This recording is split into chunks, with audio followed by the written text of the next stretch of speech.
This video and its contents are for adult collectors.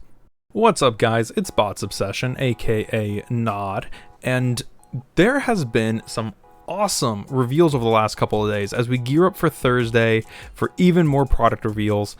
Like, this is some awesome stuff right here. We're going to go through these three right here. If you've been sleeping under a rock, you've been really missing out on these. These come from Mark Clonus on Instagram. That is Mark Maha from the Hasbro design team. So let's start off with Slipstream here. So you can see Slipstream looks absolutely incredible. Now, there are some things that I don't personally like about this, and honestly, this is the one I'm least excited for.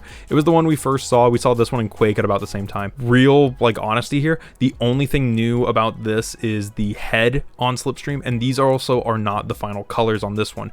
I believe the blue is a little bit more metallic, or maybe that's the purple. I am colorblind, I am sorry, guys. But, I mean, it does look cool. She can mount the null rays on the back. She does have new null ray pieces, which explains those ports on the back of Windblade's shoulder pads here. So that's kind of neat. The head looks a little big and a little too square.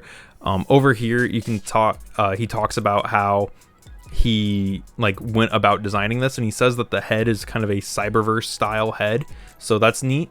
Blast effect compatible. I actually really do like the blue on the legs here, and I think it doesn't look bad. It's just I really wish Slipstream got a new chest. I really wish that the null rays didn't mount underneath the arms. I think that's a little weird. So yeah, it's just not my favorite Slipstream.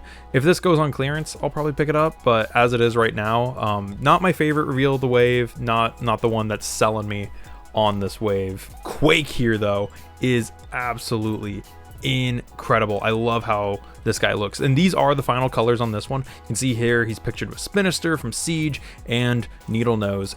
So this guy's more done up in his comic book colors than his toy colors, and I think that's because of the Mayhem Attack Squad that's coming out soon. Like, we got all those Mayhem Attack Squad things happening right now, so I think that's why he looks like this. He has a nice bright gold paint app face, which looks awesome, and he does have brand new target masters. He's also a partial off of Skullgrin. I can't tell you exactly what's reused. I know parts of the arms are reused here, and I think maybe the feet, but there's not a lot from Skullgrin left over here. Probably just some internal structure parts and then maybe the arms, but Quake is looking super fly here, and I really do like him. That Decepticon symbol there is awesome. The reds, the blues, the gray. I do wish he was a little bit more gray, but it is what it is. They wanted him to look comic book accurate, and I'm going to try and show off those target masters a little bit more here. But yeah, you can see brand new molds for the target masters. They were able to squeeze those in, and Quake just looks awesome wielding these. They are blast effect compatible, and Quake is just a real stunner of a figure. I'm super excited to get this guy in hand. Let's see, there's the vehicle mode. So they fixed Skullgrin's tank mode somehow. I love this. This is him recreating the box art for the tank mode. But yeah, fully rotating turret, that's pretty cool. Maybe not fully rotating, but a rotating turret, that's really cool. And then some design images here. I wish we got a better look at that tank. Whoa, not yet. I wish we got a better look at that tank mode, but overall, this is just really cool. You'll also notice that they inverted the tank mode on Skullgrin. So on Skullgrin, the arms are at the back. Here they're at the front. And it's not the best tank mode, obviously, but it's a solid little tank mode for Quake. He's a nobody, and this is a fine tank mode for a nobody. It's definitely better than Skullgrin's. So this is the thing I was most excited about. This is this incredible and epic toy-style G1 Prime. I know that Missing Link buyers are seething right now at this thing because it looks so good and so close to the G1 toy. This is really cool.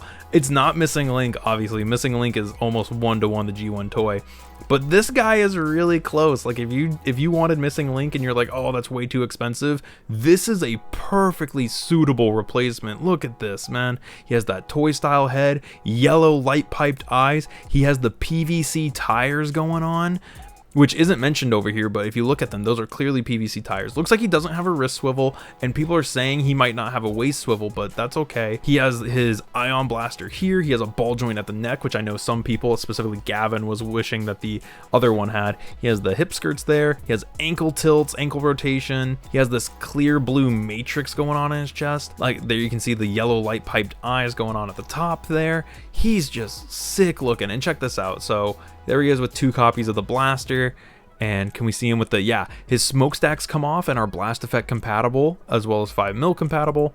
Here he is in his truck mode, and you can see it right there. he has his Energon axe, which we'll get a better look at later. Here he is with the G1 toy, so you can kind of see how this would size up to the missing link. You can see he's a little bit shorter both ways, in vehicle and in robot mode, so he's not quite as big.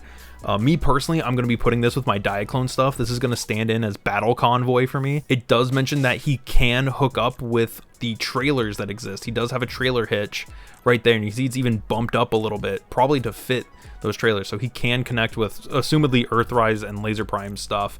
And right there we get a nice look at his Energon axe. I don't know if this is reused from that Centurion pack, but I have to imagine it's a new mold or maybe just a reused sculpt. And then there is his toy packaging, and it does label him G1 Universe Prime, so that's kind of interesting. That's not like Toy Universe Prime or whatever, it's G1 Universe Prime, and this is just an epic reveal. I absolutely love this. This is the thing I was most excited for from the wave.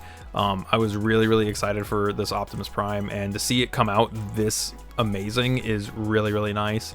We're gonna roll through the photos for Quake again real quick, because Quake, this was the only other figure. It was Quake and Prime who I was most excited for, and Prime delivers, and Quake is a fantastic retool, just utterly gorgeous here. These are a pair of deluxes that, you know, United has been kind of a, I'm not going to call it lackluster, but it's been kind of a slow burn wave. Like, it has its highs and it has its lows, and that G1 Toy Prime is definitely a high, and Quake is a major high for me as well. Slipstream is okay. I think we all were expecting a little bit more out of Slipstream, but as it is, it's not bad. I've seen some people are really excited for this. Some people are really angry about this.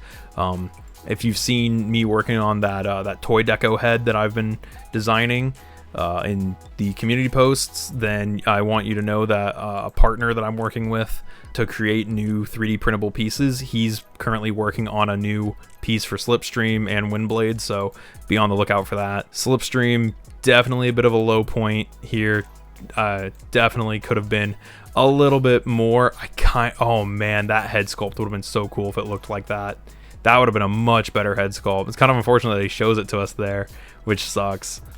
But overall, I think it's a fine. If you're into Slipstream, you'll probably like this, especially if you like the Windblade mold, because the Windblade mold's not bad. This fixes almost every problem with Skullgrin, and for the only new mold in the wave, this is a huge winner. This is a major win, and I hope we get this in like every deco. Like, I want this as Ultra Magnus, I want this as Nemesis Prime, I want this as Shining Magnus's inner cab, and I want this as Delta Magnus's cab. I also think that this might even be, like, just looking at the proportions, this might be compatible with the Magnus armor. Just looking at how this proportions out, I think this may be compatible with Magnus armor, aside from the arms, which would be kind of cool.